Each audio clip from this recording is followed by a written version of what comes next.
Okay, well, we'll go ahead and get started with the Raymore City Council work session for Monday, November 6, 2017. We have 3 items on our agenda tonight. First item is annexation. As you know, when I first came in as mayor, I'd asked staff to begin working on a strategy to pursue this potential issue and for the council's consideration. And I think this is one of the first iterations of part of their strategy. So, Mr. Fearborn, I'll turn it over to you. Thank you, sir. 3-part presentation on annexation tonight. Mr. Zur is going to discuss with the council the law associated with annexation pretty comprehensively overall. And then Mr. Cataret is going to talk about staff's recommended process for looking at voluntary annexation in a targeted area along 58, and then I will be talking with you further about what we would be proposing as far as that program is concerned. And with that, I will ask Mr. Zur to begin. Thank you, Mr. Fearborn, Mr. Mayor, and members of the council. It's a pleasure to be able to come down and present to you. It would appear that I had the opportunity to present to this council, former council previously in 2005 on the issue, where Mr. Willerth and I put together an overview and correspondence to the members of the council regarding a annexation procedure that occurred at that time. I have taken that correspondence along with some additional materials and have provided to you the driest PowerPoint presentation I could possibly come up with. There are no pictures. You will be praying for one of Mr. Crass's diagrams of how they will remove snow from cul-de-sacs. But it does provide you with an overview of it and hopefully a good resource as we move forward with the discussion of any potential annexation. I've distilled it down to as little as I can with regard to the PowerPoint presentation. I have had copies made of the original letter from 2005. Some of that information is a little bit dated on it, and I'll try to update where we go. But if you're looking for more detailed information, I'm happy to provide that to the council as well. And I just invite you to ask me for it, and I'll provide that letter. Diving into what we have right now, Annexation 101 is my first slide. It doesn't provide any real information for you, so let's move on. The annexation statutes, and please stop me as we go. I will try and keep this to about a 20-minute time frame, so it'll depend a little bit upon questions, but I'm going to go through it. What you'll find is the state of Missouri has 3 annexation statutes that are of importance with regard to the city of Raymore. There is a general grant of authority under sections 81-200 for charter cities, allowing charter cities to expand their borders. The process by which the expansion of borders occurs, however, is found within the 3 sections that we'll talk about. Those will include section 71.012, which is an annexation procedure that is kind of an extended annexation procedure. It applies to all of the counties in the state of Missouri with the exception of 8. It says on there 8 cities. That's not correct. It's 8 counties is how that should read. Section 71.014 is the voluntary annexation procedure for the other 8 counties, which includes within it Cass County. The language that you'll find is 71.012 and 71.014 can be utilized by all of those 8 counties. So if an individual is inclined to do so, they can go through, even though they are in Cass County, could potentially go through the voluntary annexation process of 71.012, even though they could apply 71.014. 71.014 is an abbreviated process that is cut down from even 71.012. Okay? Already confused everyone at the table?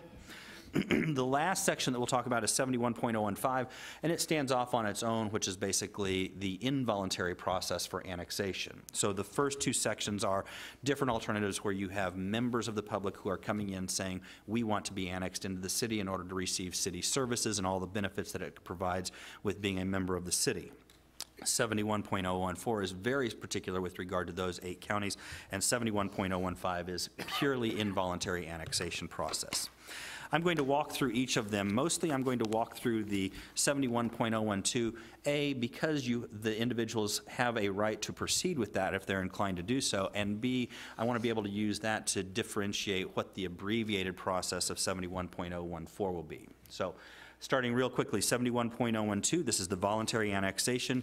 This would be applicable to all but 8 counties in the state, Cass County, of course, being one of those. requires the area to be annexed to be contiguous and compact, specifically from its language, and that is contiguous and compact to its existing corporate limits.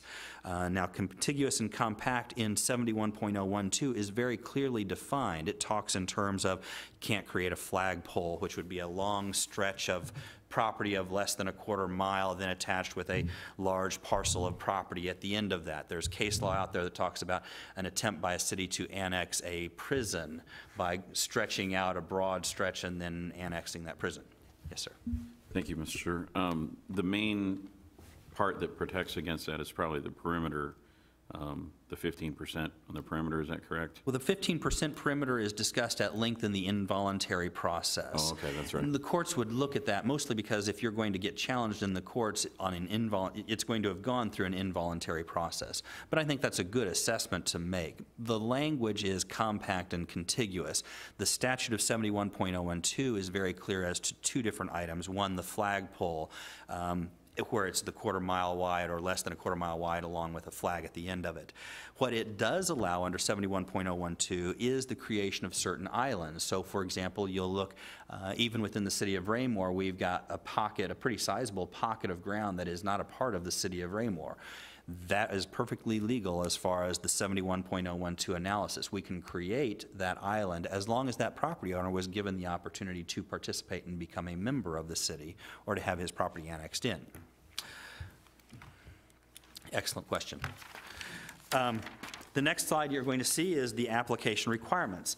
Application requirements under 71.012 requires that a notarized petition be presented to the city, specifically requesting annexation, that it be signed by all of the owners in the annexed area, and that a public hearing thereafter be scheduled not less than 14 days nor more than 60 days. Published notice of that hearing is required to be made at least 7 days prior to the actual hearing itself. And at the hearing, the council will be required to go through the process and determine that the annexation is reasonable and necessary for the proper development of the city, and that the city has the ability to furnish municipal services within a reasonable period of time. Now, the reasonable period of time, if you're looking at the conglomeration of all the statutes, you're going to see that reasonable period of time talks about a 3-year period from the effective date of the annexation. You could, in essence, have an annexation ordinance that is approved that wouldn't be effective for another 12 months down the road, thereby buying you an extra 4 years potentially out of the deal. But 3 years is generally what we're talking here, and if we're going through the annexation process, I would anticipate we're going to have an effective date that is relatively close to the time that the council goes through their discussions and their review of the reasonableness of the annexation. So figure 3 years for delivery of reasonable services. Okay. Jonathan? Yes, sir. I could kind of revert back to the contiguous and compact. Sure. My question would be, is the flagpole restriction, is that fairly new within the statutes? Or is that, did it exist in 2005 when we tried to do this previously? It did, and there was language within it, and then you had case law for that as well, too. So really, they're trying to avoid that. And what you'll see is that the process that you went through in 2005 was the abbreviated process, and it doesn't specifically reference the flagpoles. So I'm going to make that as a distinction. Okay. So recall that question when it comes time for our discussion about 71.014. Okay?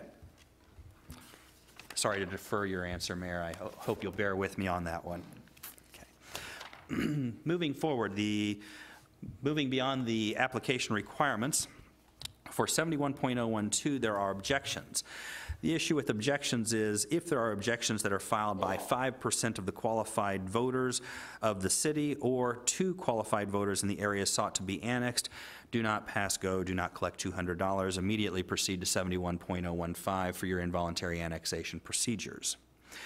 Written objection must be filed with the governing body. It has to be filed within 14 days, not more than 14 days after the public hearing, and it immediately bumps you into the realm of the involuntary annexation process.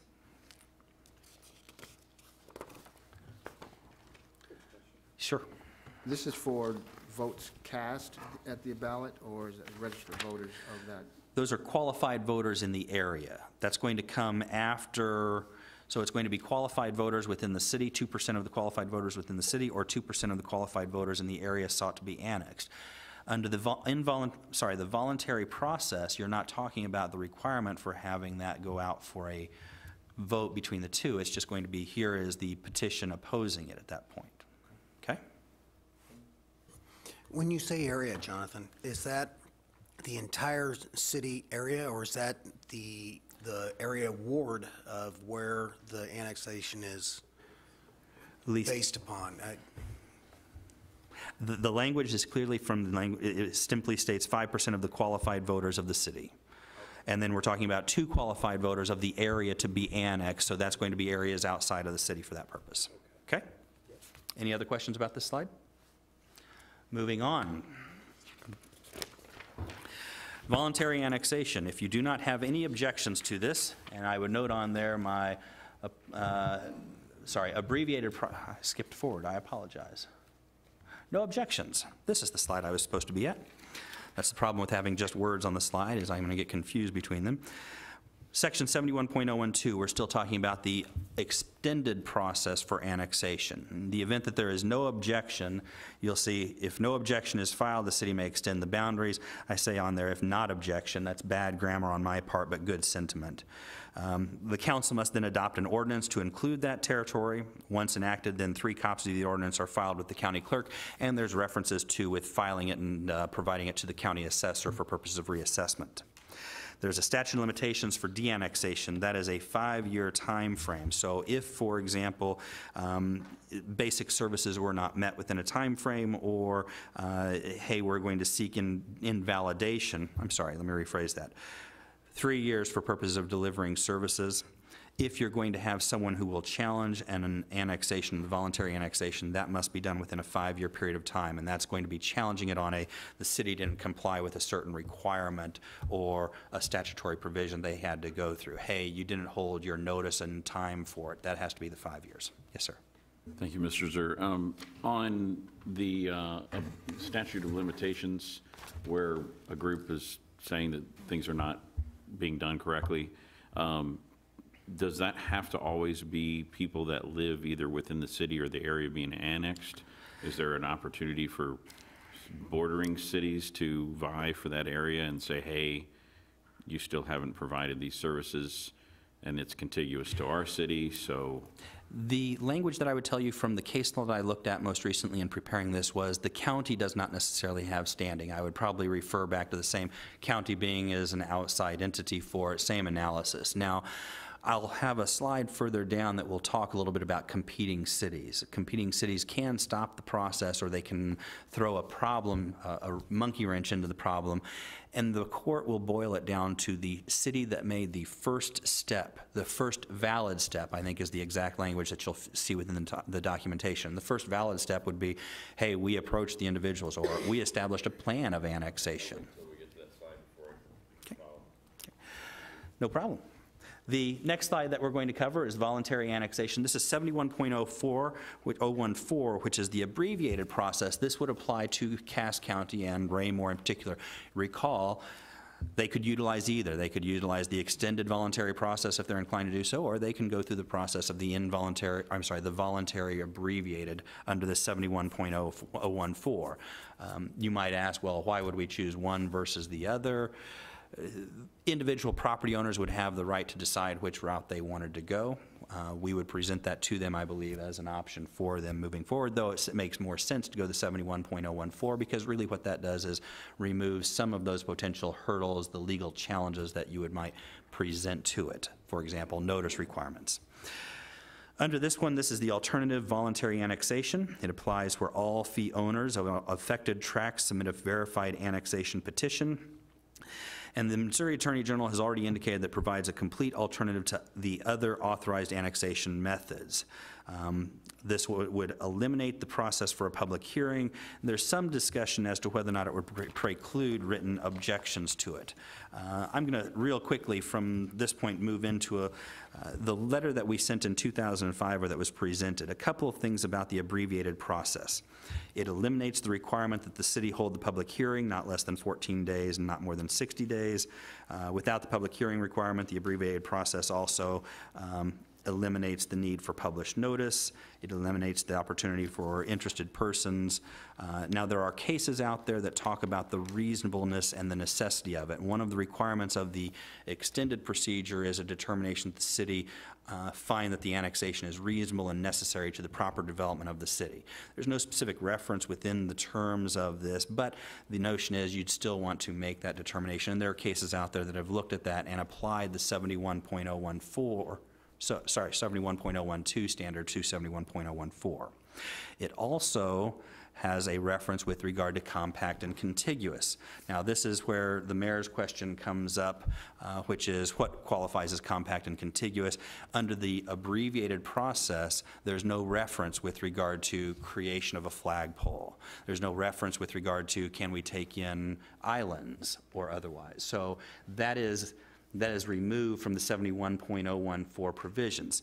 There are cases out there in particular, and I'll talk about the Dodson versus Wentzville case, where the court looks at, first and foremost, what's the dictionary say about compact and contiguous? And then they go into evaluation of, okay, what's the other statutes talk about with regard to compact and contiguous, and can you apply those to here? And the Dodson court came to the conclusion in the Wentzville annexation process that, hey, look, in taking all of these things into consideration, the compact and contiguous reference, we find that in this particular case it was not compact and contiguous. Now, that was identified as a flagpole that was an extended flagpole that went out, but they were taking into account both dictionary definitions as well as the other. And that was a case that's as recent as 2007 for it. So that came after our prior analysis. Yes, sir. The reason I asked about that is I know that there had been some smaller communities, and I'll use Lake Winnebago as an example, that annexed the highway out to 58 Highway, but only the highway and its right-of-way. And we have. And we've kind of done the same thing for 58 out to Ward Road. So that's why I was wondering if properties at the end of that annexation or right-of-way annexation that we've done wanted to be voluntarily annexed, could they be? And secondly, my question is, have they now prohibited that from occurring? I don't believe that they necessarily have prohibited that, but what you have is a potential argument for a challenge. Now, who is going to challenge for an individual who comes in on a voluntary basis under 71.014, and whether or not there's the opportunity for that challenge is the next question. Okay, so the analysis I would say is, if challenged, it would be potentially subject for a court's determination. And I know that we have annexed out 58 Highway. I know Lake Lotawana has annexed out 291 towards that particular intersection. The notion is, could it be challenged? Yes, there's a potential that it could be challenged. Anything could be challenged as far as a court is concerned. They have not challenged that particular extension on either side. And the answer simply is there's nothing in the current statute under 71.014 that would prohibit the flagpole from being created. Does that help? Yeah, I mean, well, I was just curious, is if we, begin discussions and talk to some of those landowners that are contiguous to the highway section, some or all may want to be, but those that do can, if they are not contiguous in a property format way. Under the information that you'd have, it is the language would still require the compact and contiguous, but the question is going to be what's the challenge, or where is the challenge going to come from? In that particular regard, it's 71.014 limits the opportunity for hearing, evaluation, reasonableness, and those types of things that you'd go through for that. Okay. Okay. Thrown off slightly there. Let's see what we got. More questions at this point? Okay. So moving forward, the Dodson versus Wentzville case was a 2007 case, and again, I indicated to you that it applied the dictionary definition, and then it also looked at 71.012, though it doesn't include the language of the 71.014, doesn't specifically include the greater definitions of what an island or the flagpole being created. And there is no definition of the contiguous and compact provided in that statutory provision. Nor is there any reference with regard to the inclusion of islands or flagpole strips of property that would invite legal challenge. I would note for you that the language from our correspondence in 2005, as well as follow-up, is, hey, look, these might raise a potential, it would invite a legal challenge by creation of large flagpoles for it. Doesn't necessarily prohibit at this particular point, okay?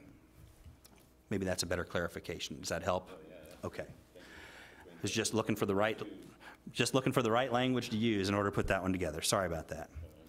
Okay. So that is the requirements for the voluntary annexation under 71.014. Moving forward, we will talk about 71.015, and this is where things get really exciting for it.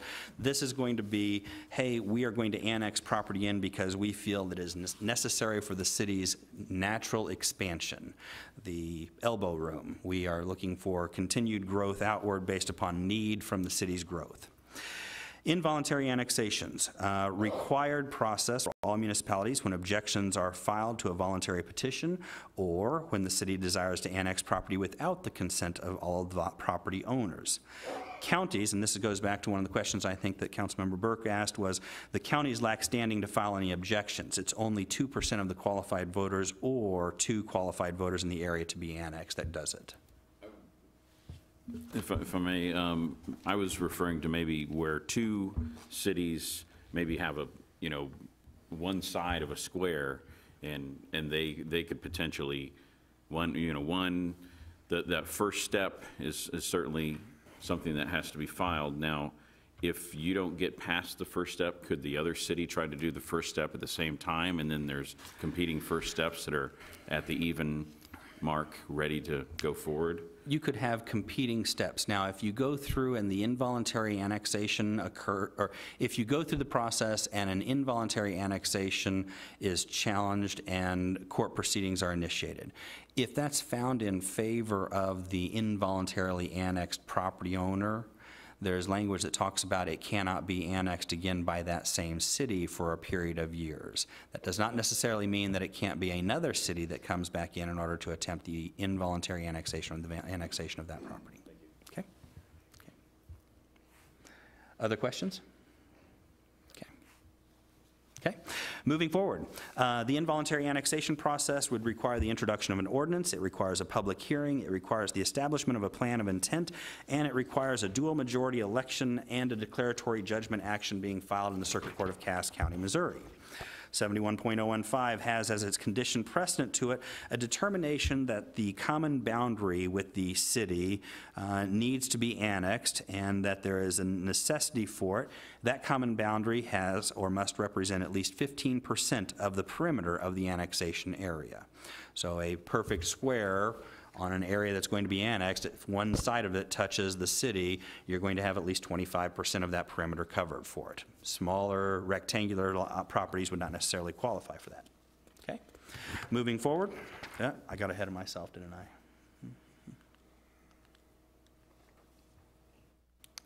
Voluntary, there we go, there we go. There we go. And then this one, introduction of the ordinance. The introduction of the ordinance, again, the ordinance must have within it language, and this is more for staff's benefit than anything else. It's got to talk about the 15% perimeter. We have to have been able to verify that there's reasonable necessity for the development of the city, that there's a plan of intent, and the plan of intent is really going to be where the focus of what we want to do moving forward for the annexation. There will be a public hearing, and then the proposed effective date of the annexation, which can be up to 36 months from the date of the required election. Again, your 3 years. Next section is going to be with regard to the public hearing. At the public hearing, must be scheduled on the ordinance. There must be a publication which occurs.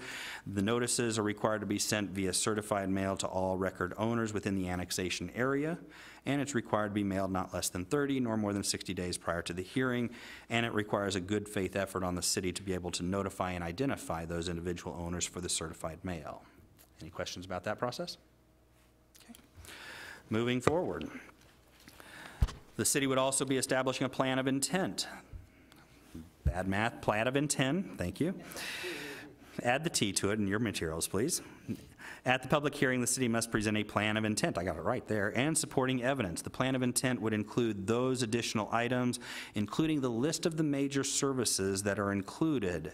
Now, that would be police service, fire protection service, water and sewer systems, street maintenance, parks and recreation, and trash collection. And basically, it doesn't have to necessarily be at the In our particular case, obviously, you're going to have extensions for fire and police protection. Police protection is probably a pretty easy one to cover. The fire protection might be a little bit different, given that we're dealing with South Metro Fire District, and they would already be covering those portions of it. So it doesn't necessarily have to be at the same levels. That would be at the same level that what South Metro Fire would provide. Then you have to provide a proposed schedule for the annexation, and then the level of property assessment and the rate of property taxation. Most of the time when an entity comes in or when a property comes in, you're talking about the same zoning application being applied. Now, you can bring a zoning application at the exact same time. So if you were inclined to change the zoning, hey, we're going to turn this into an industrial lot, and it's going to be the industrial segment of the city, you could potentially do a rezoning application at the same time the annexation process is moving forward as well, too.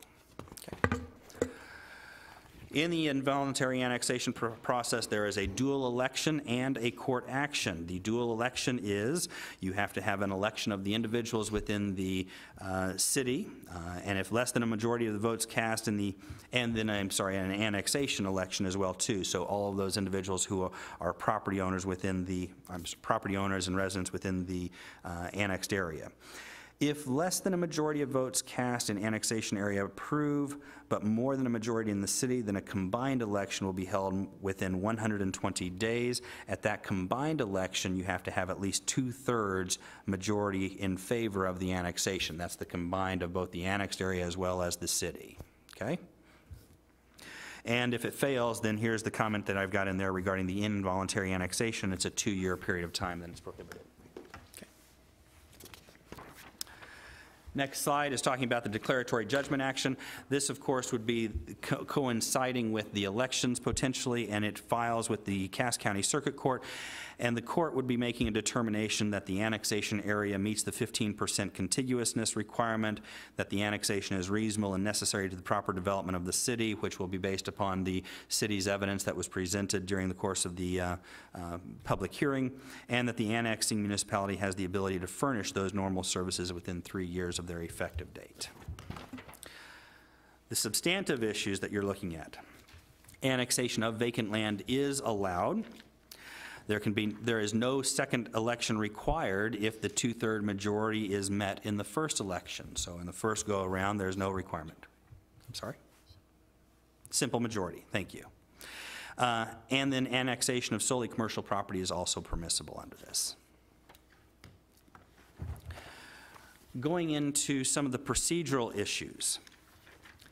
And this is more for staff, I think, though important for you all to have in hand. All landowners should be included in the declaratory judgment action as a party, and the standing is not limited to residents and owners, but to those with a cognizable interest in the annexation. So, for example, if we had provided an opportunity for an individual property owner to come in and he said, no, I'm out, and that's going to create an island within our annexed area, that individual property owner, though indicating, hey, I don't want to be in, would in fact be a party we'd include in the terms of our petition with Circuit Court.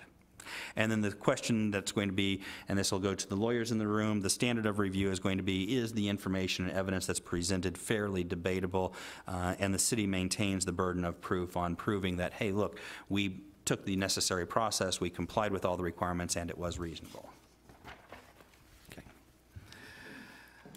The involuntary process does require the contiguousness be shown, and then this is basically the overview of what contiguousness qualifies as. The area exhibits adaptability to urban purposes and is necessary or convenient to a reasonable exercise of the city government, and then you break down the regularity of the boundaries. All of these factors down below here are drawn from case law where courts have come back in and said, hey, look, we look at this and is it reasonably foreseeable need to grow? Is there a spillover from the municipality already occurring? So these are drawn directly from the court cases, not necessarily from the statutory provisions themselves. And actually, I should reference, some of them are also included in references with regard to the statute. I don't want to make it sound exclusionary, but many of the cases that we looked at were talking in terms of the contiguousness. The time schedule. Time schedule you're dealing with is, it must be an extension of services to the annexed area within 3 years from the date of the annexation, and it's those that are enjoyed by the existing city population. You can talk about cost-sharing arrangements that would be able to be applied for extension of services, for example, if there was development going on in a particular area. And then failure to comply can lead to the de-annexation of those areas within the, for a proceeding that's filed in the circuit court. So there is a process for, hey, if the city doesn't comply with your de-annexation provision of material municipal services within a time frame, the individuals within that community could come back in and say, we want to be de-annexed because you haven't been able to comply with the requirements of the statute.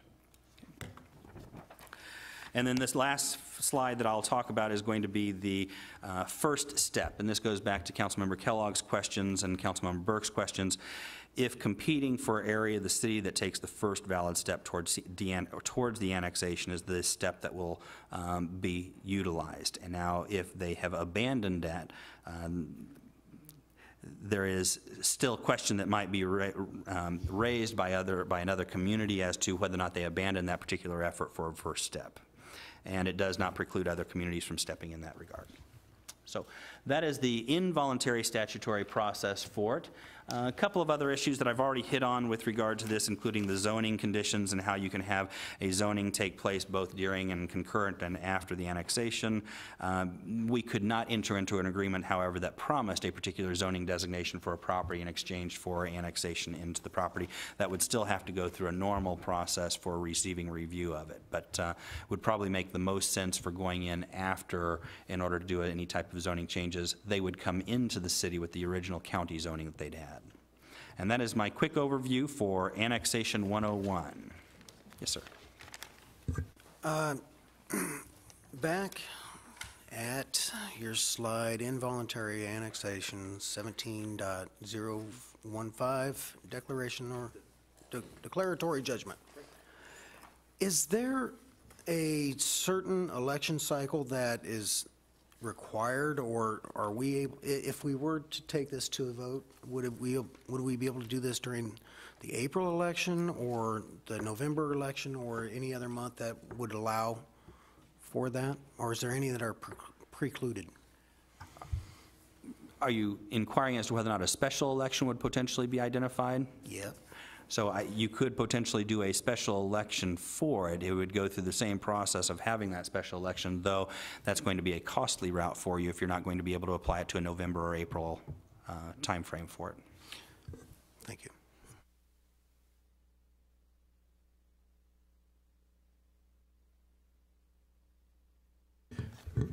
Thank you, Mr. Zur. And of course, Mr. Zur would be available at any point in time in his dingy office to answer any questions that the council may have about this presentation. Very, very nice. Thank you so much. I know that was very, very brief, so you may have something. And of course, what staff has been really focused on is having a series of quiet conversations with folks on either side of 58 Highway, out to 291 to get their feedback on possibly do you want to come into the city? You know, what are any concerns you might have? Hear their concerns, hear what they're about and where they're at on this particular process, and would really like to focus on that as the first step here in the next couple of months. To that end, I've asked Mr. Cataret to come to the table and make a quick presentation on the two maps that you all see there. Thank you, sir. So staff did include two maps in your packet. One of those maps up on the screen. I know because of the size of the area, the detail gets a little hard to read on these particular maps. Excuse me. The area we're talking about, it's about a 2.5 mile corridor. So what we're looking at is the corridor of 58 Highway from our current eastern city boundary along 58 Highway out to 291. On the north side of the corridor of 58 Highway, and we're only talking those properties that actually touch 58 Highway. So we went along and identified all those parcels. On the north side, the parcels are about 1,300 feet in depth, so about a 1/4 mile in depth.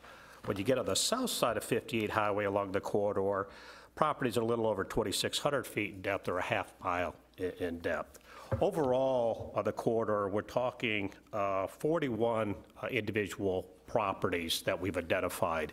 I am excluding Dykeland just for the moment in my numbers, but we're looking at 41 properties. There are, because of common ownership of a couple of the parcels, we're actually dealing with 32 different property owners along that corridor. The Dykeland subdivision, an 80-acre subdivision on the south side of 58 Highway, in that subdivision, we went beyond just those few lots that touch 58 Highway. The specific purpose there is because Dykeland is unique along the corridor here because we do provide sanitary sewer service to that entire subdivision. So it does make sense for annexation purposes to look at Dykeland as an entire neighborhood. Dykeland, again, an 80-acre tract of land. There's 125 parcels within Dykeland, so that map gets very busy and very colorful. That's attached. But we wanted to show you some of the lots are actually have been combined. We're dealing with 109 individual property owners along that within that subdivision. So overall, we're right at a total of 140 different property owners that would be involved in our initial efforts. That's a voluntary annexation effort that I know Mr. Fierborn, the mayor, will describe the process that we want to go through for contacting these individuals. But I just wanted to give you a brief overview of the corridor itself. Again, we're only going out to the western edge of 291 Highway, so we are not crossing over 290 Highway as part of this initial map that we're showing you here. But that would conclude my part of the presentation, just kind of a quick overview of the map. Any questions on the maps? Following that in your packet, you have the staff proposed letters. There are actually 2 letters in front of you which we would intend, if we get a council nod tonight to proceed with this program, we would intend to send, obviously, it's very similar in nature as far as what the thoughts of the city are and what we're really looking for from these folks. But one of these would go to the 41 individual owners of property, and the calling for a series of meetings we want to meet with the mayor on, because he'll be very busy after these go out, on the times that he would be available to meet with these folks. And obviously we invite them, if none of the times that would be provided along with the letter, we would want to be meeting with them individually to hear their thoughts on this particular program or portion of the program. And then we would want to, because there are so many residents, which actually kind of took us all by surprise, regarding the Dykeland area, we would actually have 2 group meetings scheduled with them to get them in here. They would also be invited, if they could not make either of those, to come in and talk with the mayor and myself. That we also, we say in here the mayor and myself, but it would actually be kind of a team effort led by the mayor. As far as just non-threatening, having a discussion with all of these folks. Staff would be looking for any input that the council might have into the program or suggestions you might have for the program, and then we would be looking to see if we have consensus to proceed in the next 2 weeks. That concludes staff report on this particular portion, but I have some handouts that I'd just like to talk with the council about. Any further questions?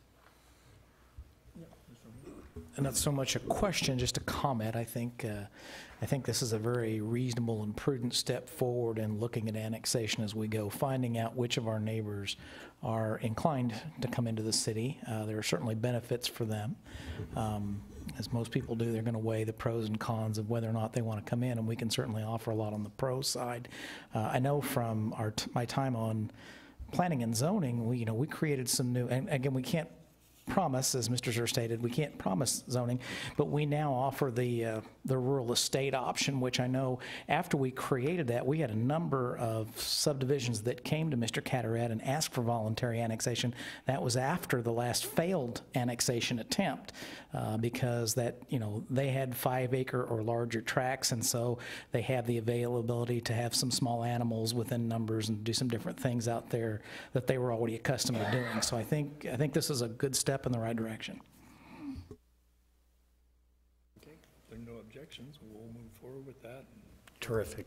You have something else Just to provide? one last thing. I'm going to hand these out with no comment to the council. They're just some materials. We put together the costs associated with the last annexation, because I know the council had some questions on that. And what we have done is we have moved these forward, and we've run an inflation factor through them. So these were the categories. And then behind that, really interesting information from one of the committees from the last effort that we thought you all would want to see going forward. And I'll just do this way, if you all don't mind. Passing them around. Thank you.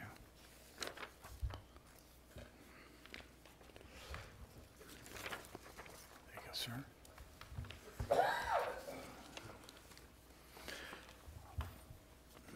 And that concludes all staff reports on this item, sir. One quick yes or no question. Do we still maintain a valid first step from the previous campaign, or is it not valid because it failed? We would need to start over, sir. Thank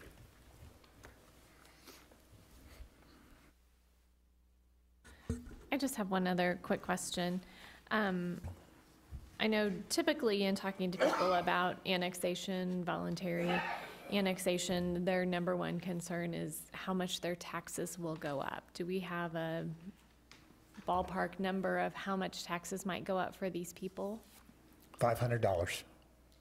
But it depends on their when these people come in, we're going to be able to give them an exact, with the exception of their phone bill and their electric bill, because there are sales taxes or franchise taxes associated with both of those. But we'll be able to tell them, as far as their property tax, here's exactly what it will be, and your personal property tax, which we know, here's exactly what it would be. But for the most part, when we were looking at, during the last effort, and we looked globally, and that number is inflated and conservatively high.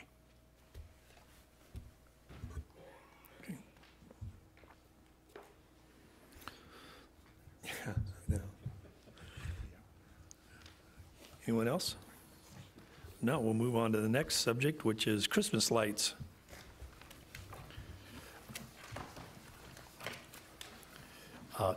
Please stay right where you're at. I am waiting on Mr. Ike. Mr. Ike is here. Here we go. Mr. Ike. This past year, the council had asked staff to look into what it would take to bring back Christmas lights to City Hall.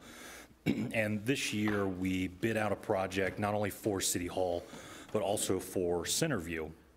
As part of this project, we also received some verbal commitments from the business owners around Municipal Circle to possibly also bring Christmas lights back to their buildings. And so we were kind of looking to, have a cooperative agreement among everyone here at Municipal Circle.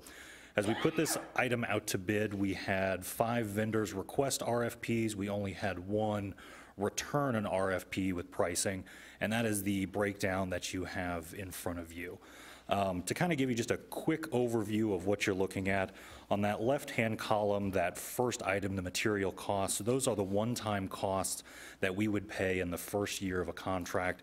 And that would be to purchase the actual lights, the extension cords, the physical material, the actual decorations that would go on the side of City Hall in Centerview. And then the annual cost box just below it, that is what it would cost annually for us to have the company come out, actually install the lights at the beginning of the season, remove the lights at the end of the season, and then store them year-round.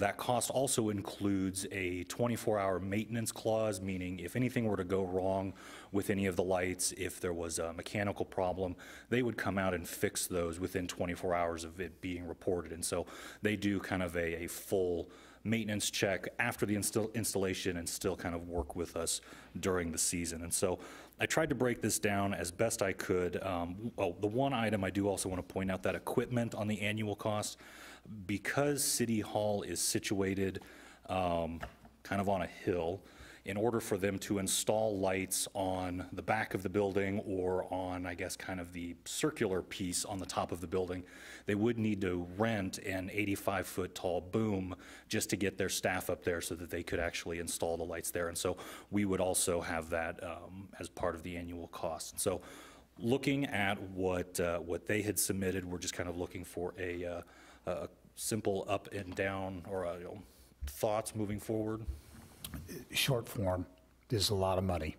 So we wanted to come before the council before we presented it to you to see if you still had the desire to proceed. We know that these costs are very, very similar to what others realize with this. So these costs, we received a single bid, but we did our due diligence afterwards.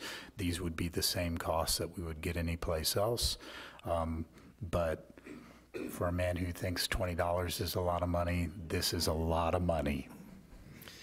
Mike, I noticed you put down 2018, so that wouldn't cover this year? Too late to get it? That's this fiscal year. This fiscal year, okay, sorry. Mr. Kellogg. Thank you, Mr. Mayor. I'm kind of curious, if we were to do this year, what's the time frame that we would be looking at? How long would they be up, I guess? How much time would we get out of this feature? They would have these installed the last week of November, and they would stay up through the second week of January. Okay, thank you. Yes, Reggie. If this were to go through, would this would we also consider adding the rack to this, or possibly any structures within Hawk Ridge Park as well? If we were to do this, would costs increase to add those facilities?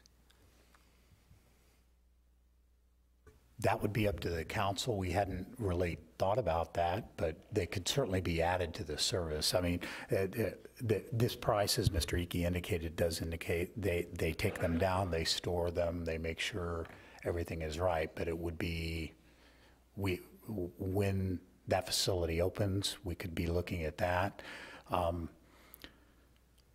Hawk Ridge Park might be a little bit of a different application down there, yeah. Anyone else? Mr. Ullman. I think we should give it a try. We really improved the face of the city. Certainly with the building Centerview, the sculpture behind with the tree and the lights. Those that have seen the, I still refer to it as the seed pod, but our new sculpture out there by K Jewelers, and all the lights that have been added in and the Raymore sign, it really looks nice and it's getting a lot of attention. And I think this is just another step in showing the world that we're a world-class city. And if we aren't pleased with the results and we think it's too much money after a year, we don't have to do it the next year. But I think it'll be well received.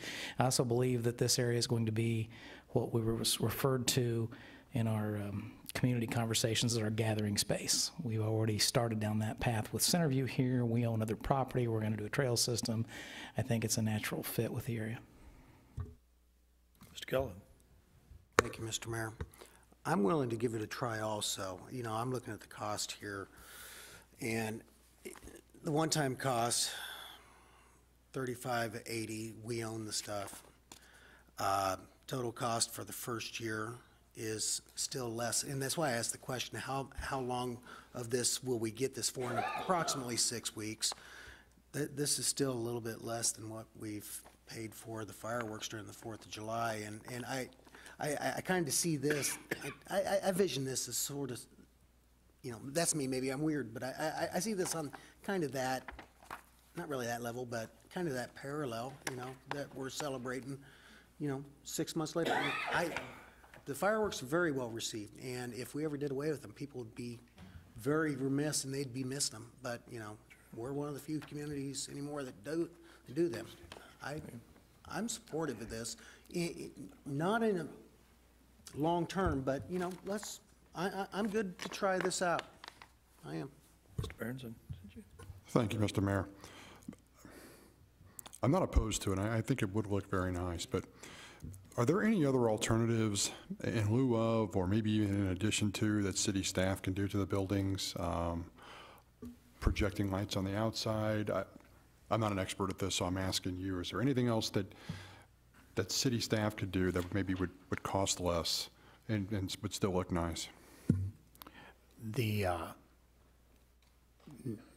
next year, it's going to be staff will be coming to you all, but this would be next year with the mayor's Christmas tree lighting being moved.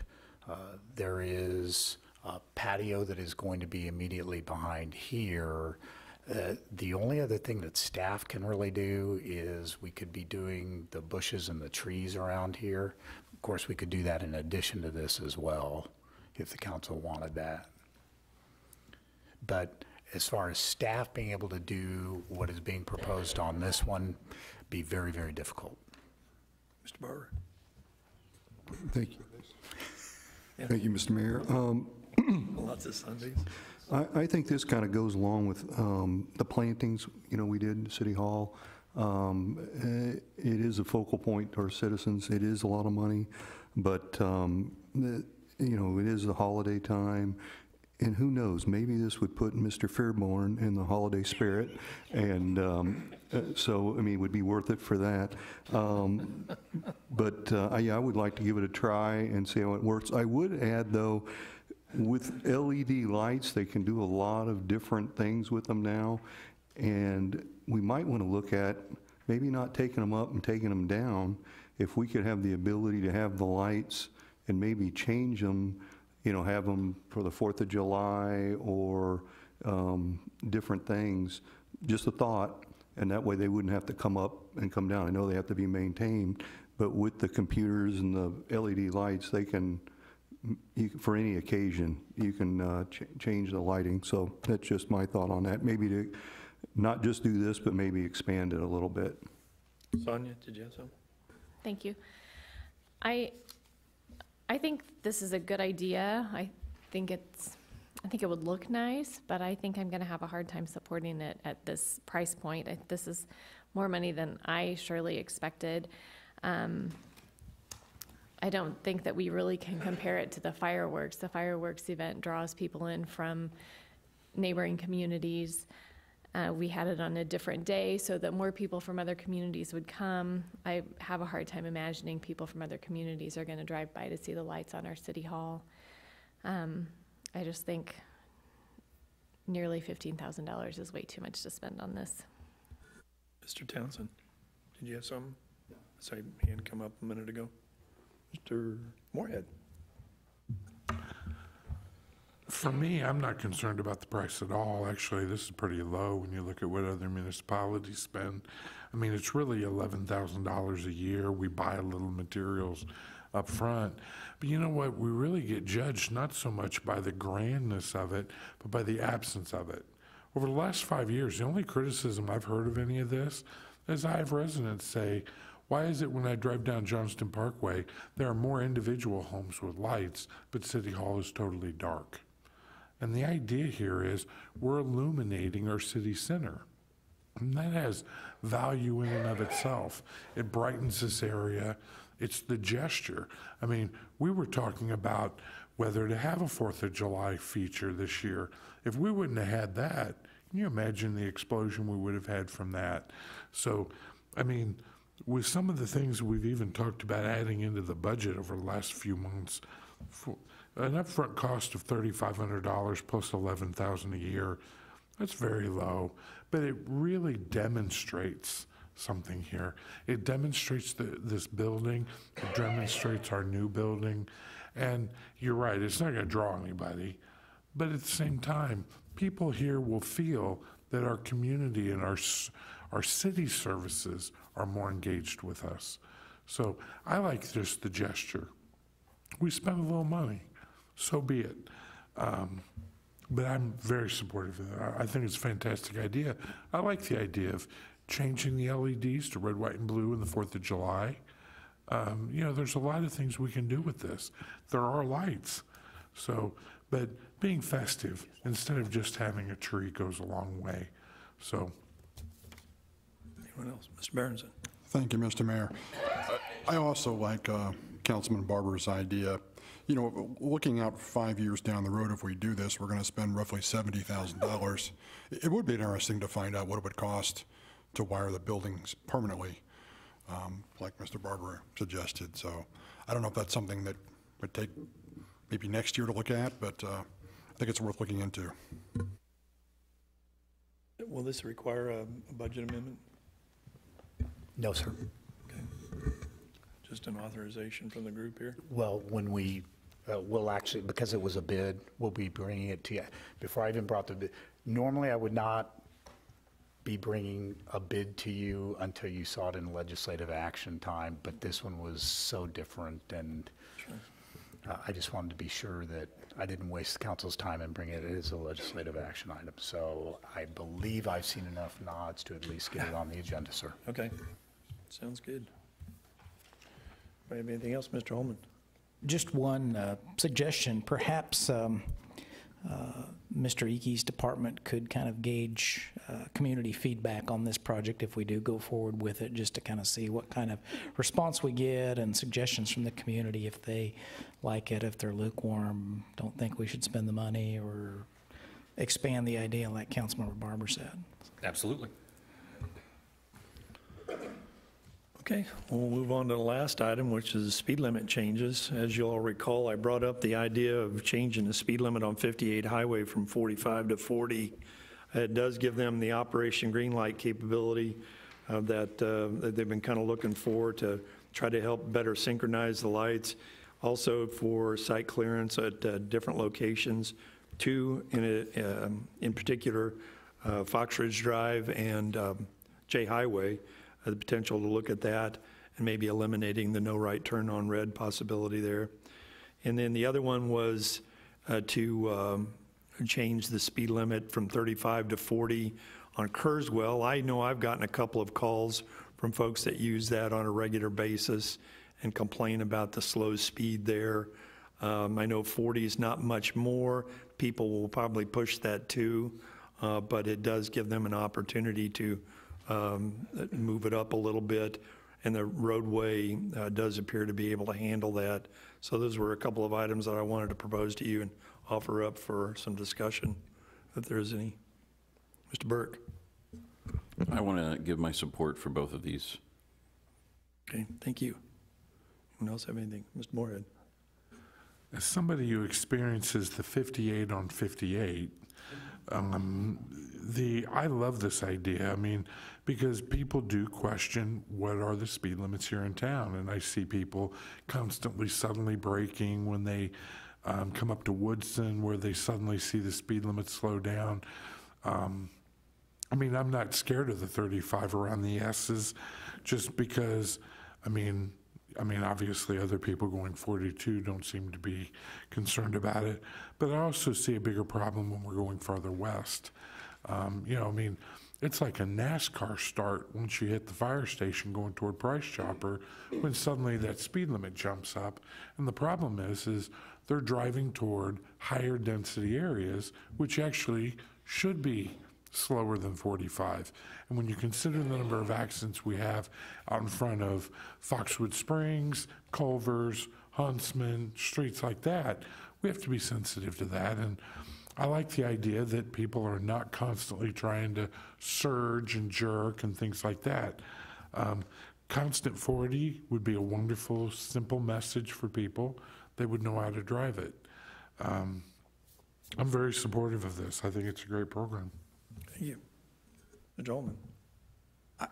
I'm a split vote on this one. I'm in support of the change on 58 to 40 across, and I really like the idea of hopefully Operation Greenlight getting some value with changing the timing of the lights and perhaps improving our traffic flow. I'm not so excited about Kurzweil Road. I don't feel that road is, I don't think that the topography or the geography or the condition of the road support an increase. I know that it's a little bit more of a rural area and people want to travel faster, but I think safety's compromised. As you all know from your law enforcement career, they're going to take the 40 plus another 5 to 10. And at that point, we're reaching speeds much higher. I know you can make the argument that it's a continuation, J Highway is the continuation going south, but that road is not currently up to the standards of a state highway. Even that state highway is not in the greatest of shape. So again, I'm a split vote on this one. I'm yes on the 58 highway, but not the Kurzweil. Okay. Sonia? I guess I will always caution on the side of having the speed limit too slow. I think that 40 as a speed limit in the S-curves is too fast. I talked about that a little bit last time this was brought up as far as getting onto the highway with the way the driveways have the big humps there. I'm concerned about people pulling out onto the road when other people are driving faster. I feel like it's sometimes even a little risky now. And I know it's easy to say, well, they should wait, but they don't. I'm in agreement with slowing it down to 40 and the parts where it's 45. I'm not against that, but I am against speeding it up to 40 from the 35. On Kurzweil, I have similar concerns to Mr. Holtman. I think that while our packet here says that it has limited curves, vertical and horizontal, I'm very concerned about the condition of the road. I think that if we raise the speed limit out there, we may need to consider putting more money into that road. I'm also concerned about the number of tractors and farm equipment that go up and down that road, and that being a hazard. As you guys said, if the speed limit's 40, people are going to drive at least 10 over that. So that's pretty fast on a road of that condition, in my opinion. Mr. Kellogg? Thank you, Mr. Mayor. I've got some reservations about the between the S-curves and taking that up to 40. You know, I'm a very good customer of the Raymore Hardware there during the summer with all of my purchases of the fertilizers and everything else. And I remember trying to pull out of there on a motorcycle, you know, I remember talking about this on the P&Z when Jay and I served there, and I remember taking pictures. And Sonia hit on it. The incline going out there onto the street, the hump and everything, you know, even in my cars and my minivan, if I take that too fast trying to get out into traffic, I can almost bottom out. In my car, I guarantee you I bottom out. It's just, personally, I just think going up to 40 between those two curves with the topography of the businesses on the east, I worry about that. I think we'll possibly see some more accidents there that we haven't been seeing. The Kurzweil, I would really like to have some more information on that, you know, because I'm visioning. It's been a while since I've traveled Kurzweil, but what I remember is just that there's not enough room there for mistakes, and especially when, you know, we start speeding that up. You know, I don't know if that speed going down in the ditch will roll a car over. You know, I mean, it can happen anywhere. But that was kind of, I remember some of those concerns back for School Road, when School Road was very similar, you know, and how dangerous it was for our students. And it was, it is, you know. I don't know that we have a lot of students driving Kurzweil to get to school there, but still, you know, there's not really much margin for mistake there without severe consequences, especially if we speed it up. What additional information do you need other than what staff has already provided? where else would a similar road be that has that speed limit, you know, and what we could expect, or what I could expect if the worst case happens, you know? What I worry about, Mayor, is that going that speed at night, as dark as it is down there, there's very little room for error. You track off, you get into that ditch at a driveway, you know, it's happened to my niece, and I saw the damage, what it did to her car. It totaled her car out. She had to have a brand-new car because it ripped her engine out, you know. So she did that at 35 miles an hour? She did that at 40. So, you know, that's... I mean, on that road, though?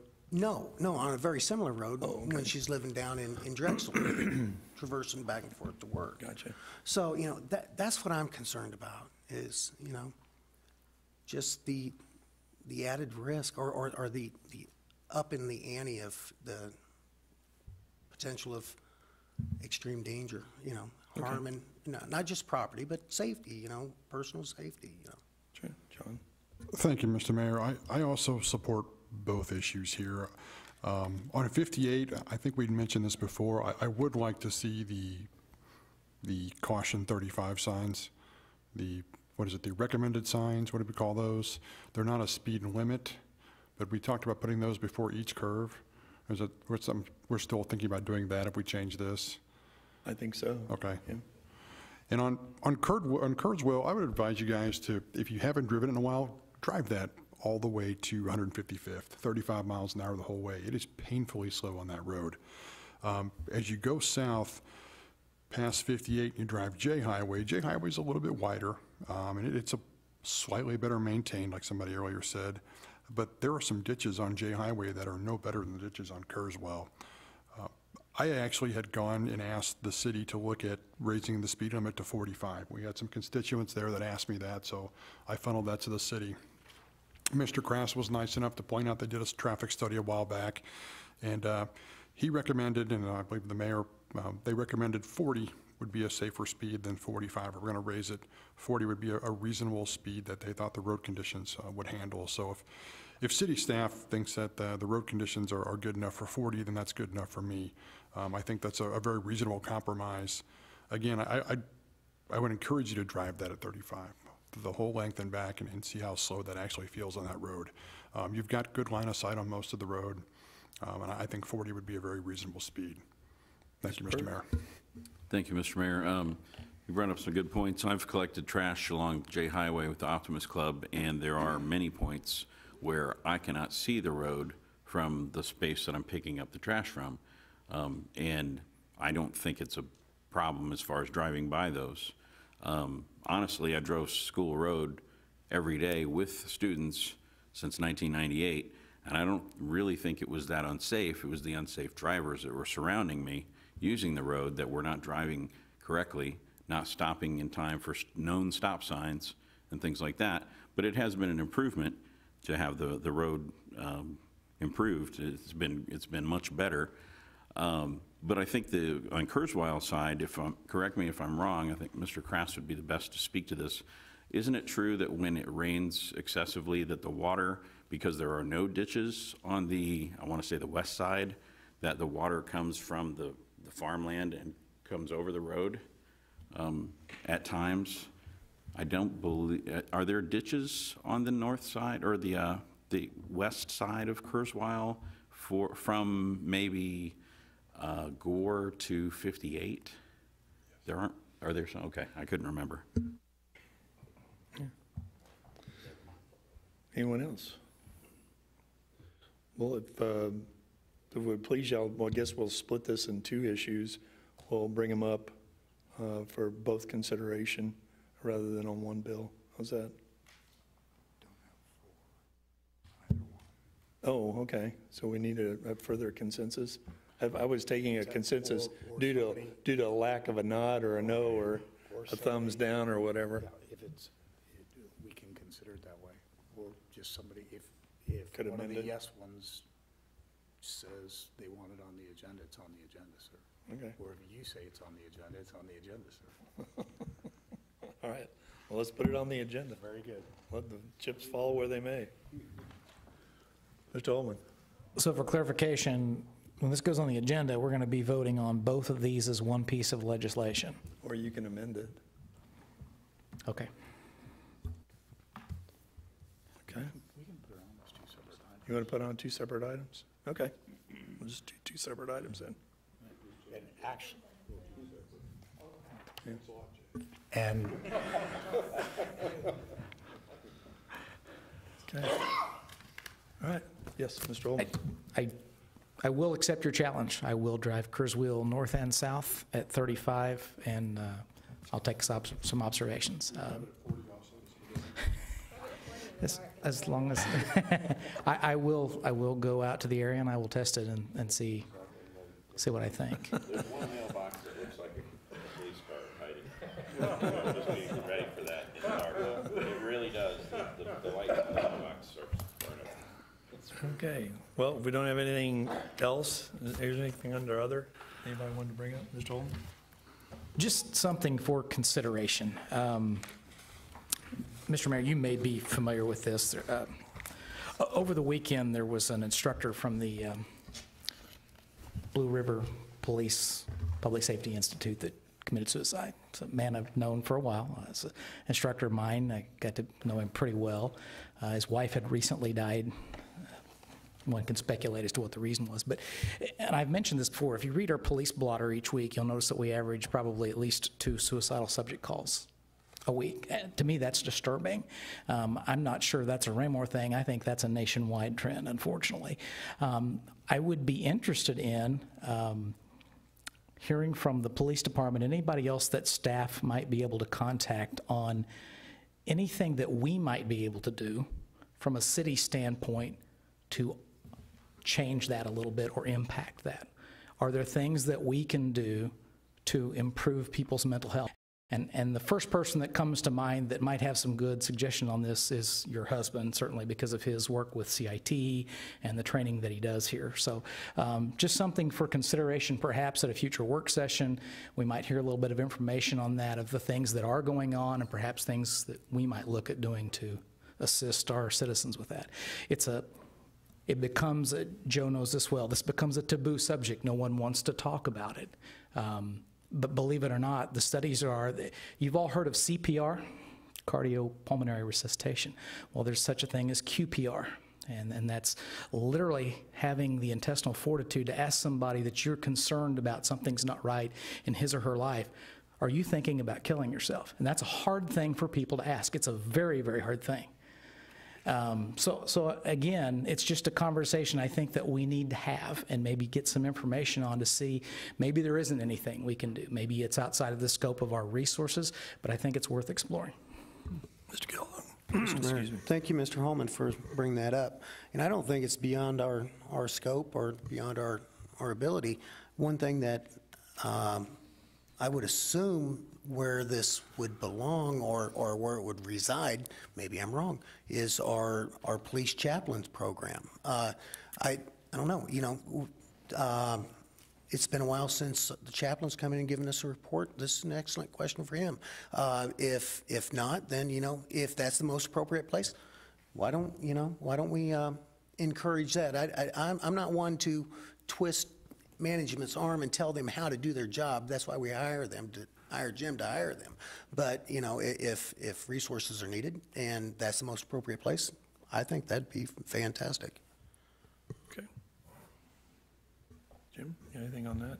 I'm hearing two different things. And definitely a valuable discussion, and you see this, there's ones that come to mind, and it seems like every week the chief comes to me and there's been somebody in the metropolitan area. This happens to be, we had a discussion on this today, but you expanded the discussion talking about what you see on the police blotter as far as our approximately 2 a week, and it is either attempts or successful attempts. So is the council talking about a generalized discussion on mental health services targeted to this area for the city? Or are we talking about a chaplain's program type presentation just for our folks? Or city employees? Well, and when I said just for our folks, that's what, because we actually had some public works issues that were a little bit rocky when we had the gentleman in the sewer. So it's not just limited to the police force. All are valid. My intent when I brought it up was a generalized discussion about, are there things that we might be able to do as a council to provide mental health service support to our citizens? Kevin may have a different take on that. He brought up some pretty valid points, I thought. No, I don't really have a different take, but what I took out of your discussion was in the context that one of your former colleagues, a police officer, unfortunately carried through with the plan. And I would think, you know, I don't know. Our EAP might be some services to our employees, you know, and not just our police, not just, you know, professional office staff, but yes, you know, the public works. I mean, everybody is touched by this, you know. Have an unfortunate situation happen inside the city hall. I don't care who it is, and God, I hope it never does. But we only have, I think, 120 or 130 employees. Everybody knows everybody, and it's going to affect everybody. So, you know, making sure that we have those resources available, absolutely. I don't know what the county offers, or if there's anything, or if, you know, and I don't want to slam them, but it would be kind of tough for me to try to duplicate or make repetitive services that are already available. But this discussion is worthy, and it could go many different ways. But what I was thinking is what I thought you were talking about is, where is this appropriate? And my idea was the chaplains, you know, in the context that I took it in. Go ahead, Ms. Fearbone. With the council's indulgence, we'll do a broad scope presentation of both. Generalized, what is available, what we think maybe we could help with, and then our own employees. Yes, absolutely. Very good. Anything else? If not, we do have a reason to go into executive session. Wait, you got one more thing? Hold on. Just a reminder, tomorrow is Election Day. As you can see, we're not exactly expecting a huge rollout here. All of those tables are for the election officials. The county is predicting a very, very low turnout, so we have a number of very important questions that are going to be on the ballot. So if you get the opportunity to let some folks know that those are out there for their consideration, it would be great. Thank you all. Mr. Mayor, I move that we enter into executive session to discuss personnel matters as authorized by RSMO 610.021 subsection 3. Second. Motion's been made and seconded to move into executive session. Can I please have the roll call? Councilmember Warhead? Yes. You. Councilmember Holman? Yes. Councilmember Abdel-Gawad? Yes. Councilmember Barber? Yes. Councilmember Berenson? Yes. Councilmember Burke? Yes. Councilmember Kellogg? Yes. Councilmember Townsend? Yes. Very good. Okay, we moved into, this will conclude the work session. We'll now move into executive session.